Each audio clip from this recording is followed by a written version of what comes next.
Hello friends, good morning. Super Kanmani സീരിയലിന്റെ ഇന്നത്തെ എപ്പിസോഡിന്റെ റിവ്യൂയിലേക്ക് എല്ലാവർക്കും സ്വാഗതം. അങ്ങനെ ബലരാമൻ സാഗറിനെ കാണാൻ പോയപ്പോഴുണ്ടായ സംഭവങ്ങളെല്ലാം മാനസ കണ്ടതുപോലെ തന്നെ കൃത്യമായിട്ട് പറയുന്നത് കേൾക്കുമ്പോൾ ബലരാമൻ അത്ഭുതമാവുകയാണ്. താനൊരു സംഭവം തന്നെ എന്നൊക്കെ പറഞ്ഞു പോവുകയാണ്. മാനസയാണെങ്കിൽ ബലരാമനെ സൂചിപ്പിക്കാൻ വേണ്ടി പറയുന്നുണ്ട്, ഞാൻ എവിടെയായിരുന്നാലും എന്റെ കണ്ണുകൾ സാറിന്റെ കൂടെ തന്നെ ഉണ്ടാവും. പെട്ടെന്നാണ് ബലരാമൻ താൻ ഇനി തിരിച്ചു പോവുകയാണെന്നുള്ളൊരു തീരുമാനം മാനസയെ അറിയിക്കുന്നത്. മാനസ അത് കേട്ട് ആകെ ഷോക്ക്ഡ് ആവുന്നുണ്ട്.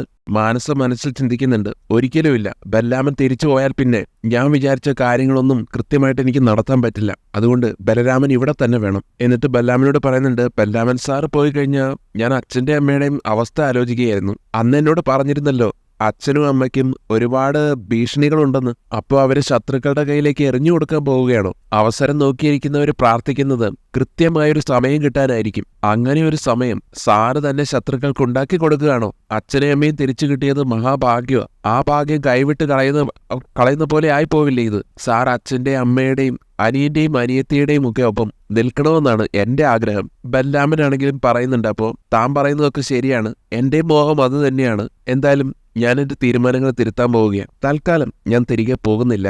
മാനസയ്ക്ക് സന്തോഷമാവുന്നുണ്ട്. എങ്കിലും ബലരാമനോട് പറയും, അയ്യോ സാർ വേണ്ട, ഞാൻ പറഞ്ഞത് ചിലപ്പോൾ പൊട്ടത്തരമായിരിക്കും, സാറിന്റെ തീരുമാനമൊന്നും മാറ്റണ്ട. എന്നാൽ താൻ തീരുമാനിച്ചു കഴിഞ്ഞെന്നും തൽക്കാലം പോകുന്നില്ലെന്നും ബലരാമൻ ഉറപ്പിക്കുകയാണ്. അതോടൊപ്പം മാനസയോട് നന്ദിയും പറയുന്നുണ്ട്, കൃത്യമായ വഴികൾ കാണിച്ച് എന്നെ തിരുത്തിയതിന് എന്ന് പറഞ്ഞിട്ട്. ശേഷം മാനസയോട് പേര് പറയാൻ ആവശ്യപ്പെടുന്ന ബലരാമനോട്, സാറത് കണ്ടുപിടിക്കുമെന്നല്ലേ പറഞ്ഞത്, കണ്ടുപിടിച്ചോളാൻ തന്നെ എന്നും പറയുന്ന പോലെ പറയുകയാണ് മാനസ. കണ്ടുപിടിക്കുമെന്ന് തന്നെ പറഞ്ഞ് ബലരാമൻ കോള് കട്ട് ചെയ്യും. അതിനുശേഷം കാണിക്കുന്നത് സുജാതയുടെ അടുത്തേക്ക് ചെന്നിട്ട്, ആന്റിയമ്മ, മൂത്ത മകനെ കിട്ടിയപ്പോൾ ബാക്കിയുള്ളതെല്ലാം അങ്ങോട്ട് മറന്നു അല്ലേ? ആ കൃപയും കൃഷ്ണൻ കൺമണിയും കൂടെ ബോധപൂർവമാണ് കാര്യങ്ങൾ നീക്കിയത്. സാഗറാണെങ്കിൽ എല്ലാത്തിനും കൂടെ പിടിച്ച് കൂടെ നിൽക്കുകയും ചെയ്തു. ബലരാമൻ വന്ന ദിവസം തന്നെ കൺമണിയെ കൂട്ടിക്കൊണ്ട് വരിക എന്നുള്ളത് അവര് പ്ലാൻ ചെയ്ത് തീരുമാനിച്ചു. ശ്രദ്ധ മുഴുവൻ ബലരാമനിലേക്ക് പോയി. കൺമണിയെ അംഗീകരിച്ചതുപോലെയുമായി. സുജിയെ ഇളക്കി വിടാനാണ് ആന്റിയമ്മ ഇങ്ങനെയെല്ലാം പറയുന്നതെങ്കിലും സുജി പറയുന്നുണ്ട്, ഞാനിപ്പോ അതിനെപ്പറ്റിയൊന്നും ആലോചിക്കുന്നില്ലെന്ന്. എന്തായാലും അവരാഗ്രഹിച്ച കാര്യം അവര് നേടിയെടുത്തു. നിന്റെ മനസ്സിൽ ഇപ്പൊ ബലരാമ മാത്രമേ ഉള്ളൂ, പക്ഷെ എന്റെ മനസ്സിൽ കൺമണിയും കൃഷ്ണൻ കൂടെ ചേർന്ന് നമ്മളെ ചതിച്ചെന്നുള്ളത് തന്നെയാ. അതെനിക്ക് മറക്കാൻ പറ്റില്ല സുജു. ആന്റിയമ്മയുടെ വാക്കുകൾ കേട്ട് സുജുവും പറയുന്നുണ്ട്, എനിക്കും അക്കാര്യത്തിൽ വിഷമമുണ്ടെന്ന്. പക്ഷേ സുജാതയ്ക്ക് കൃഷ്ണനോടും കൺമണിയോടും ഇപ്പൊ സോഫ്റ്റ് കോർണർ ഉണ്ടെന്ന് മനസ്സിലാക്കുന്ന ആന്റിയമ്മയാണെങ്കിൽ അവര് വന്നപ്പോ നീ അവരെ ആട്ടി ഇറക്കുമെന്നാണ് ഞാൻ കരുതിയത്. അതെന്തുകൊണ്ട് ചെയ്യാതിരുന്നു എന്നൊക്കെ ചോദിക്കുമ്പോൾ ഞാൻ പറഞ്ഞില്ലേ ചേച്ചിയമ്മേ, എന്റെ വയറ്റിൽ ജനിച്ചു എന്ന് പറയുന്ന ഒരു മകൻ ആദ്യമായിട്ട് എത്തുമ്പോൾ എനിക്കെന്നല്ല ലോകത്തെ ഏത് സ്ത്രീക്കും മറ്റെന്തെങ്കിലും ഒരു ചിന്ത മനസ്സിൽ വരുമോ? ഇന്നലെ ഞാൻ ഉറങ്ങിയിട്ടേ ഇല്ലായിരുന്നു. അവനെ കണ്ട് കാര്യങ്ങൾ അറിയാനുള്ള ഒരു വെപ്രാളമായിരുന്നു. ഇതിപ്പോ ആ ലാലി കാര്യങ്ങളെല്ലാം പറഞ്ഞു കഴിഞ്ഞപ്പോ എന്റെ മനസ്സ് എങ്ങനെയായിരുന്നു എന്ന് എനിക്കേ അറിയൂ. ബലരാമൻ യാത്ര പറഞ്ഞു പോയപ്പോഴേ പോകല്ലേ പോകല്ലേ എന്ന് പറഞ്ഞ് തടയാൻ വരെ തോന്നി.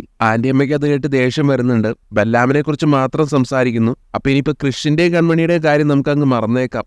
അതോടൊപ്പം വെല്ലുവിളിച്ചുകൊണ്ട് പറയണം ആന്റിയമ്മ, പക്ഷെ സുജു, ഞാൻ ജീവിച്ചിരിക്കുന്നിടത്തോളം കാലം കൺമണിയെ ഞാൻ അംഗീകരിക്കില്ല. ആന്റിയമ്മയുടെ ഈ ഘോര ശബ്ദമൊക്കെ കേട്ടുകൊണ്ട് വരികയാണ് കൃപ. കൺമണിയെ താൻ അംഗീകരിക്കില്ല എന്നുള്ളൊരു കാര്യം കൃപയുടെ മുഖത്ത് നോക്കിയും ആന്റിയമ്മ പറയുന്നുണ്ട്. അപ്പൊ കൃപ ചിരിച്ചുകൊണ്ട് പറയാ, അടിപൊളി ആന്റിയമ്മ, ഇത് ഏത് നൂറ്റാണ്ടിലാ ജീവിക്കുന്നത്? കൺമണിക്ക് ആന്റിയമ്മയുടെ അംഗീകാരം വേണമെന്ന് ആരാ പറഞ്ഞത്? ആന്റിയമ്മയുടെയോ അമ്മയുടെയോ അച്ഛന്റെയോ എന്റെയോ ഒന്നും അംഗീകാരം കൺമണിക്ക് വേണ്ട. ഒറ്റ അംഗീകാരം മാത്രം മതി, ഏട്ടന്റെ അംഗീകാരം. അത് ഓൾറെഡി കിട്ടിയല്ലോ. കഴുത്തിൽ താലിയും കെട്ടി നെറ്റിയിലെ സിന്ദൂരവും തൊട്ടു. ആന്റിയമ്മയുടെ അംഗീകാരവും കെട്ടിപ്പിടിച്ചുകൊണ്ട് അവിടെ ഇരുന്നാൽ മതി. ഏട്ടന്റെയും കൺമണിയുടെ ജീവിതം അവര് ജീവിച്ചോളും. എന്നാൽ നീ എത്ര തിളച്ചാലും ശരി, ഞാൻ വിട്ടുതരുമെന്നോ തോറ്റു തരുമെന്നോ കരുതണ്ട. ദേഷ്യത്തോടെ ആന്റിയമ്മ അങ്ങനെ പറയുമ്പോ, വേണ്ടെന്നേ ഞാൻ പറഞ്ഞില്ലേ. ആന്റിയമ്മയുടെ വഴിക്ക് തന്നെ തിരിഞ്ഞോ? പിന്നെ ഞാൻ സ്നേഹം കൊണ്ടൊരു കാര്യം പറയുക, കൺമണിയുടെയും ഏട്ടന്റെയും പുറകെ നടക്കുന്ന സമയം കൊണ്ട് ആ മാനസയ്ക്ക് ഒരു ചെറുക്കനെ കണ്ടുപിടിച്ച് കൊടുക്കാൻ നോക്ക്. കുറെ ആശകൾ കൊടുത്ത് ആ പാവത്തിന്റെ ജീവിതം ഇങ്ങനെ വെള്ളത്തിലാക്കാതെ. ആന്റിയമ്മ അപ്പൊ ദേഷ്യത്തോടെ ചോദിക്കുന്നുണ്ട്, നീ എന്താടി അവളെ പരിഹസിക്കുന്നോ? നോക്ക്, നീ ഇന്നിങ്ങനെ കിടന്ന് സംസാരിക്കുന്നില്ലേ, അതിന് കാരണക്കാരനെയും അവളുടെ അച്ഛനാ ജയമോഹൻ. സ്വന്തം മോളെ പോലെയാ നിന്നെ കൂടെ നിന്ന് നോക്കിയത്. പാലം കടന്നപ്പോ കൂരായണെന്ന് അല്ലേ? എന്നാൽ കൃപ നല്ല മറുപടി കൊടുക്കുന്നുണ്ട്. പാലം കിടക്കുമ്പോ എങ്ങനെയാണെന്നുള്ളതൊക്കെ ആന്റിയമ്മയ്ക്ക് അറിയില്ലെങ്കിലും ജയമോഹൻ അങ്കിളിന് നന്നായിട്ട് അറിയാം. എന്നും രാത്രി അങ്കിളിനെ വിളിച്ച് ഗുഡ് നൈറ്റ് പറഞ്ഞിട്ടേ ഞാൻ കിടക്കാറുള്ളൂ. അങ്കിളിനെ ഇപ്പോഴും ഞാൻ മോള് തന്നെയാ. ഇനി മാനസ വിചാരിച്ചാലും അങ്കിളിന് എന്നോടുള്ള വാത്സല്യം കുറയ്ക്കാനൊന്നും പറ്റില്ല. പിന്നെ ആന്റിയമ്മേ, ആരെങ്കിലും നന്മ ചെയ്താൽ അത് മറന്നു പോകുന്നവരല്ല ഞങ്ങൾ ആരും. അത് മറക്കാത്തതുകൊണ്ടാ ഏട്ടന്റെ ഭാര്യയായി കൺമണി തന്നെ വേണമെന്ന് ഞാൻ വാശി പിടിച്ചത്. കൺമണി ചെയ്ത നല്ല കാര്യങ്ങൾ ആന്റിയമ്മയ്ക്ക് മറക്കാൻ പറ്റുമായിരിക്കും, പക്ഷേ കൃപയ്ക്ക് പറ്റില്ല. നമ്മൾ പഠിച്ച സ്കൂളിന്റെ വ്യത്യാസമായിരിക്കും അത്. എന്നാൽ ഇത്രയും പറയുന്ന കൃപയോട് നിർത്താൻ പറഞ്ഞ് ദേഷ്യപ്പെടുന്നുണ്ട് സുജാത എന്നിട്ട് ആന്റിയമ്മയോട്, ചേച്ചിയമ്മേ ഇവളോട് തർക്കിക്കല്ലേ, ഒന്നാമത് ഈ ആവശ്യത്തിനേക്കാൾ ഏറെ പ്രശ്നമുണ്ട്. കൺമണിയുടെയും കൃഷിന്റെയും കാര്യത്തില് നമുക്കൊരു തീരുമാനം എടുക്കാം, വരട്ടെ എന്നൊക്കെ പറഞ്ഞ് സമാധാനിക്കാൻ ശ്രമിക്കുമ്പോഴും കൃപ അതിനിടയിൽ കയറിയിട്ട്, എവിടെ വരട്ടെ എന്ന്, അവര് വന്നില്ലേ, ഇനി ഒരിടത്തേക്കും പോകുന്നില്ല, ഇനി ഇത് അവരുടെ കൂടെ വീടാ. എന്നിട്ട് ആന്റിയമ്മയെ കെട്ടിപ്പിടിച്ചുകൊണ്ട് കളിയാക്കിക്കൊണ്ട് പറയാ, ആന്റിയമ്മ ഹാപ്പി ആയിട്ടിരിക്കേ. മാനസയെ പോലെയല്ല കൺമണി, രാവിലെ കൃത്യസമയത്ത് ഉറക്കമുണർന്ന് ആന്റിയമ്മയെ ചായക്ക് വേണ്ടി വിളിച്ചുണർത്തും, നന്നായി വീട്ടുകാരെ നോക്കും, നല്ല ആഹാരം പാകം ചെയ്യും, നമ്മുടെ കമ്പനിയെ ആകാശം മുട്ട വളർത്തും.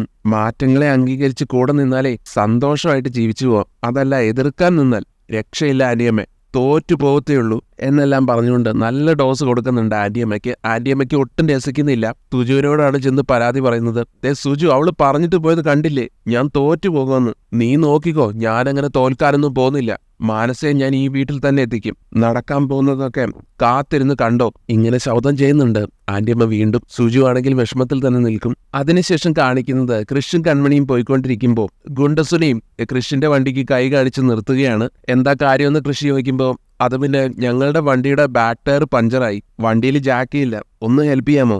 കൃഷാണെങ്കിൽ സന്തോഷപൂർവ്വം അതിന് സമ്മതിച്ചുകൊണ്ട് പുറത്തേക്ക് ഇറങ്ങുന്നുണ്ട്. എന്നാൽ കൺമണിക്ക് അതത്ര സ്വീകാര്യമായിട്ട് തോന്നുന്നില്ല. എങ്കിലും കൺമണി കൃഷിനെ തടയുന്നില്ല. ഏതായാലും കൃഷ് അവരുടെ വണ്ടിയുടെ അടുത്ത് ചെന്ന് അവരെ ഹെൽപ്പ് ചെയ്യാൻ ശ്രമിക്കുന്നതും ഗുണ്ടകളെല്ലാം പെട്ടെന്ന് കൃഷിനെ കടന്ന് ആക്രമിക്കുകയാണ്. അത് കാണുന്ന കൺമണിക്ക് ആകെ പേടിയാവുന്നു. ഉടനെ തന്നെ വണ്ടിയിൽ നിന്ന് ഇറങ്ങി കൃഷിന്റെ അടുത്തേക്ക് ഓടാൻ തുടങ്ങുന്നതും വരുൺ വന്നിട്ട് കൺമണിയെ പിടിച്ചു വെക്കുകയാണ്. കൃഷിനാണെങ്കിൽ ഗുണ്ടകൾ കൂട്ടമായിട്ട് പൊതിഞ്ഞപ്പോ അവരുടെ ഇടയിൽ നിന്നും അതുപോലെ കൺമണിക്ക് വരുണിന്റെ കയ്യിൽ നിന്നും രക്ഷപ്പെടാൻ സാധിക്കുന്നില്ല. എന്തായാലും കൃഷി തന്റെ ആവുന്നത്ര ശക്തി ഉപയോഗിച്ച് ഗുണ്ടസുനിക്ക് ഒരു അടി കൊടുക്കുന്നുണ്ട്. പിന്നീട് സുനിയാണെങ്കിൽ ഒരു സ്പ്രേ അടിച്ച് കൃഷിനെ അങ്ങോട്ട് ബോധം കെടുത്തും. കൺമണി ഇത് കണ്ട് ഓടിച്ചെല്ലുന്നുണ്ടെങ്കിലും അപ്പോഴേക്കും കൃഷിന്റെ ബോധം പോയിരുന്നു. ഗുണ്ടകളെല്ലാവരും പിന്നെ കൺമണിയും പിടിച്ചു നിർത്തുകയാണ്. സുനിയാണെങ്കിലും പിന്നെ കൺമണിയുടെ മുഖത്തേക്കും ആ സ്പ്രേ അടിച്ച് ബോധം കെടുത്തുകയാണ്. ഇതൊക്കെ കണ്ട് സന്തോഷിച്ച് നിൽക്കുകയാണ് വരുണും. പിന്നീട് കൺമണിയും കൃഷിനെയും വണ്ടിയുടെ ഡിക്കിക്കുള്ളിലാക്കി അവരെങ്ങോട്ടോ കൊണ്ടുപോവുകയാണ്. പിന്നാലെ വരുണും പോകുന്നുണ്ട് തന്റെ വണ്ടിയിൽ. ശേഷം കാണിക്കുന്നത് സാഗറിനെ ദേവ്ജി വിളിക്കുന്നുണ്ട്. എന്നിട്ട് ചോദിക്കുന്നുണ്ട് ബെല്ലാമ്മ വന്നോ എന്ന്. സാഗറാണെങ്കിൽ ചിരിച്ചുകൊണ്ട് സന്തോഷപൂർവ്വം വന്നു, കാര്യങ്ങളൊക്കെ മംഗളമായിട്ട് അവസാനിച്ചു ദേവ്ജി, ഞങ്ങളുടെ മൂത്ത മകനായി ബെല്ലാമനെ ഞങ്ങൾ അംഗീകരിച്ചു കഴിഞ്ഞു എന്നറിയിക്കുകയാണ്. സുജാതയുടെ അവസ്ഥ എങ്ങനെയാണെന്ന് ചോദിക്കുമ്പോൾ, മരിച്ചുവെന്ന് കരുതിയ മകൻ തിരിച്ചു വരുമ്പോൾ ഒരമ്മയുടെ അവസ്ഥ എങ്ങനെയായിരിക്കുമെന്ന് ദേവ്ജിക്ക് ഊഹിക്കാമല്ലോ. സന്തോഷവും കണ്ണീരും ഒക്കെ ആയിട്ട് സുജു ഒരു പ്രത്യേക അവസ്ഥയിലായിരുന്നു. ഞാനും അങ്ങനെ തന്നെ. തുടർന്ന് ദേവ്ജി കൃഷിന്റെ കാര്യം ചോദിക്കുന്നുണ്ട്. കൃഷി എന്ത് പറയുന്നു, അതാണ് എനിക്ക് പ്രധാനമായിട്ട് അറിയേണ്ടത്. കൃഷിന്റെ കാര്യത്തിൽ വിഷമത്തോടെയാണ് സാഗർ അത് പറയുന്നത്. കൃഷി പൂർണ്ണമായിട്ടും ബെല്ലാമിനെ ഉൾക്കൊണ്ടിട്ടില്ല. അതിനവനെ കുറ്റം പറഞ്ഞിട്ടും കാര്യമില്ല. കൃഷിന് സംശയങ്ങൾ പൂർണ്ണമായിട്ട് മാറിയിട്ടില്ല. അതോ ഇനി ബെല്ലാമിനെ സഹോദരനായിട്ട് അംഗീകരിക്കാനുള്ള മടിയാണോ എന്നും അറിയില്ല. വീട്ടിലെ എല്ലാ വാത്സല്യവും അനുഭവിച്ചു വരുമ്പോൾ അതിന്റെ പങ്ക് പറ്റാൻ പുതിയൊരാൾ വരുമ്പോൾ ഉണ്ടാകുന്ന ഒരു ദേഷ്യം ചിലപ്പോൾ അതും ആയിരിക്കാം. അത് കേട്ട് അത് സ്വാഭാവികമാണെന്ന് പറയുന്നുണ്ട് ദേവ്ജിയും. ബലരാമിന്റെ കാര്യത്തിൽ സംശയമൊന്നും വേണ്ടെന്ന് ഓർമ്മിപ്പിക്കുന്ന ദേവ്ജി തന്നെ എങ്കിലും സാഗറിനോട് പറയുന്നുണ്ട്, ചെറിയൊരു അകലം സൂക്ഷിക്കുന്നതാണ് നല്ലതെന്ന്. ഞാൻ പേടിപ്പിക്കാൻ പറഞ്ഞതല്ല, ഒന്ന് സൂചിപ്പിച്ചത്. വ്യത്യസ്ത അന്തരീക്ഷത്തിൽ വരുന്ന ആളാണല്ലോ ബലരാമൻ. അങ്ങോട്ടും ഇങ്ങോട്ടും മനസ്സിലാക്കാൻ കുറച്ച് സമയമെടുക്കും. ശരിയും തെറ്റുമൊക്കെ അംഗീകരിക്കണം. കാര്യങ്ങൾ ഇനിയും പലതും വ്യക്തമാകാനുണ്ട്. അതുവരെ ഒരകലെ വിട്ടു നിൽക്കുന്നത് തന്നെയാണ് നല്ലതെന്ന് ഞാൻ പറയുകയായിരുന്നു. അപ്പൊ സാഗരം പറയുന്നുണ്ട്, അതെനിക്കറിയാം ദേവ്ജി. ബലരാമനും ഞങ്ങൾക്ക് ബലരാമനെയും പഠിക്കാനുള്ള ഒരു കാലാവധിയാണല്ലോ ഇത്. ഒരുപാട് സത്യങ്ങൾ ഞങ്ങൾക്ക് ഇനി അറിയാനുണ്ട്. കൃഷിന്റെ മനസ്സ് ഓക്കെ ആവണം. അതൊക്കെ ശരിയാവുന്നത് വരെ ഒരകലെ വിട്ട് പോകാൻ തന്നെയാണ് തീരുമാനം. ഇത് കേട്ട് എല്ലാം നമുക്ക് അനുകൂലമായിട്ട് തന്നെ വരട്ടെ എന്ന് ദേവ്ജിയും പറയുകയാണ്. തുടർന്ന് കൃഷി ഇന്ന് ഓഫീസിലേക്ക് വരുന്നുണ്ടല്ലോ എന്ന് ചോദിക്കുമ്പോൾ, അവൻ കൺമണിയുമായിട്ട് അങ്ങോട്ട് വന്നിട്ടുണ്ടല്ലോ, എത്താനുള്ള സമയമായി കാണും. സാഗർ അങ്ങനെ അറിയിച്ചെങ്കിലും എത്തിയിട്ടില്ലെന്ന് തന്നെ പറയുകയാണ് ദേവ്ജി. ചില അത്യാവശ്യ പേപ്പറുകൾ ഒപ്പിടാനുണ്ട്. കൃഷിനെ വിളിക്കാൻ മഹിപാലിനെ പറഞ്ഞ് ഏൽപ്പിച്ചിട്ടുമുണ്ട്. എന്തായാലും കൃഷിയും കൺമണിയും ഇപ്പൊ തന്നെ വരുമെന്നുള്ള പ്രതീക്ഷയിൽ സാഗറിനോട് സംസാരിച്ച് അവസാനിപ്പിക്കുന്നുണ്ട് ദേവ്ജി. അപ്പോഴേക്കും മൈ എത്തുകയാണ് ദേവ്ജിയുടെ മുന്നിലേക്ക്. കൃഷിനെ കിട്ടിയോന്ന് ചോദിക്കുമ്പോൾ, ഇല്ല സാർ, കൃഷിന്റെ ഫോൺ സ്വിച്ച് ഓഫാ. അതറിയുന്നതും കൃഷിന്റെ ഫോൺ അങ്ങനെ സാധാരണ സ്വിച്ച് ഓഫ് ആക്കാറില്ലല്ലോ എന്ന് ചിന്തിച്ചു പോവുകയാണ് ദേവ്ജി. കൺമണിയെ വിളിച്ചോ എന്ന് ചോദിക്കുമ്പോൾ, കൺമണിയും വിളിച്ചിട്ട് കിട്ടുന്നില്ല.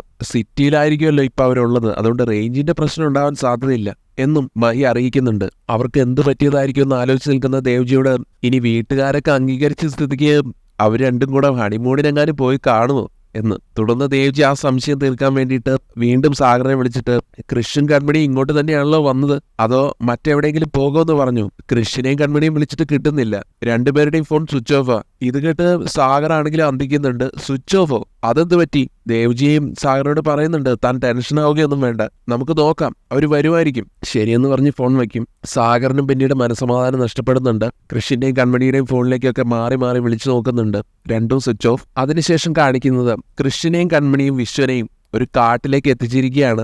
ഗുണ്ടകളും വരുണും കൂടിയിട്ട്. കൃഷ്ണനും കൺമണിക്കും വിശ്വനും ഒക്കെ ഇപ്പൊ ബോധമുണ്ടെങ്കിലും അവരെ കെട്ടിയിട്ടിരിക്കുകയാണ്. വരുൺ കൃഷ്ണനെയും കൺമണിയൊക്കെ കളിയാക്കിക്കൊണ്ട് പറയുന്നുണ്ട്, കുറച്ചു മുമ്പ് സിറ്റിയിലൂടെ അങ്ങനെ അടിച്ചു പൊളിച്ച് കാറിൽ പോയിക്കൊണ്ടിരുന്ന നിങ്ങള് രണ്ട് ഇണക്കൊരുവികൾ ദേ കണ്ണടച്ചു തുറന്നപ്പോ ഈ കാട്ടിൽ കൂട്ടിനൊരു ഓട്ടോക്കാരനും. കൺമണി ഇപ്പൊ നിനക്ക് മനസ്സിലായോ? നിന്റെ ക്രിസ്റ്റാറിൽ നിൽക്കാത്ത ചില കളികള് എന്റെ കയ്യിലുണ്ടെന്ന്. പിന്നെ ഇവരൊക്കെ ആരാണെന്നറിയോ? ഗുണ്ടകൾ പോലും ഭയക്കുന്ന ഗുണ്ടകൾ. ഗുണ്ടോങ്കി ഗുണ്ട, പിച്ചാത്തിമുനയിൽ പലരെയും തീർത്തിട്ടുള്ളവൻ.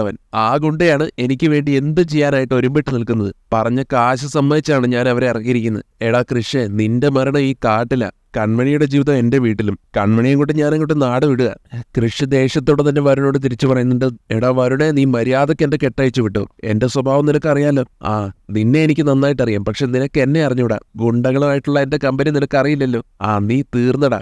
ഈ ഓട്ടോക്കാരനും തീർന്നു. ഇതും പറഞ്ഞ് സന്തോഷിക്കുന്ന വരുണോട് തീരാൻ പോകുന്നത് നീയാണെന്ന് വെല്ലുവിളിക്കുന്നുണ്ട് നമ്മുടെ കൃഷ്. അപ്പോൾ വരുൺ പറയാ കൃഷ്ണനോട്, എടാ മോനെ, എന്നും വെള്ളിയാഴ്ച ആയിരിക്കില്ല. ഇങ്ങനെ ഒരു ദിവസം ജീവിതത്തിൽ ഉണ്ടാകുമെന്നേ നീ ജീവിതത്തിൽ വിചാരിച്ചില്ല അല്ലേ? മര്യാദക്ക് എന്റെ കൺമണിയെ വിട്ടു തന്നിരുന്നെങ്കിലേ നിനക്ക് ആ മാനസികമായിട്ട് സുഖമായിട്ട് ജീവിക്കാമായിരുന്നു. എന്നിട്ട് നിനക്ക് ചോറ് എല്ലിന്റെ ഇടയിൽ കയറി. ഞാൻ നിശ്ചയിച്ച പെണ്ണിനെ തന്നെ നിനക്ക് വേണോ അല്ലേ? നീ അനുഭവിച്ചോ? വരുണിനെ ദേഷ്യത്തോടെയും വെറുപ്പോടെയും നോക്കുന്നുണ്ട് കൺമണിയും. വരുൺ പിന്നെ കൺമണിയുടെ അടുത്ത് ചെന്നും, കെണി വെച്ച് ഞാൻ വിളിച്ചതല്ലേ കൂട്ടിൽ കയറാൻ പറഞ്ഞ്, അപ്പൊ നിനക്ക് നിന്റെ കൃഷ്സാറിനെ മതി. എന്നാ പിന്നെ കാര്യങ്ങൾ ആ രീതിക്ക് അങ്ങ് നടന്നോട്ടെ, കൺമണിയെ ഞാൻ കൊണ്ടുപോകും. കൃഷാണെങ്കിൽ വരുണിനെ മണ്ടനെന്ന് വിളിച്ച് കളിയാക്കുന്നുണ്ട്. ഞാൻ പല മണ്ടന്മാരെയും കണ്ടിട്ടുണ്ട്, പക്ഷെ നിന്നെപ്പോലെ ഒരു മണ്ടനെ ജീവിതത്തിൽ ആദ്യമായിട്ട് കാണുക. വിശ്വനാണെങ്കിലും എന്റെ കൂട്ടുകാർ കുറച്ചു കഴിഞ്ഞാൽ ഇവിടെ എത്തും. പിന്നെ അവര് നിന്നെ എല്ല് വേറെ ഇറച്ചി വേറെ എന്നുള്ള രീതിയിലാക്കും എന്നൊക്കെ പറയുന്നുണ്ടെങ്കിലും വരുൺ ഇതൊന്നും കേട്ടിട്ട് ഒരു കൂസലില്ലാതെ നിൽക്കുകയാണ്. ചാകുന്നതിന് മുമ്പേ കോമഡി പറയാനുള്ള നിങ്ങളുടെയൊക്കെ ധൈര്യം ഞാൻ സമ്മതിച്ചിരിക്കുന്നു. ശേഷം സുനിയോട് വന്നിട്ട് ചോദിക്കുന്നുണ്ട്, അപ്പൊ എങ്ങനെയാ പരിപാടികൾ?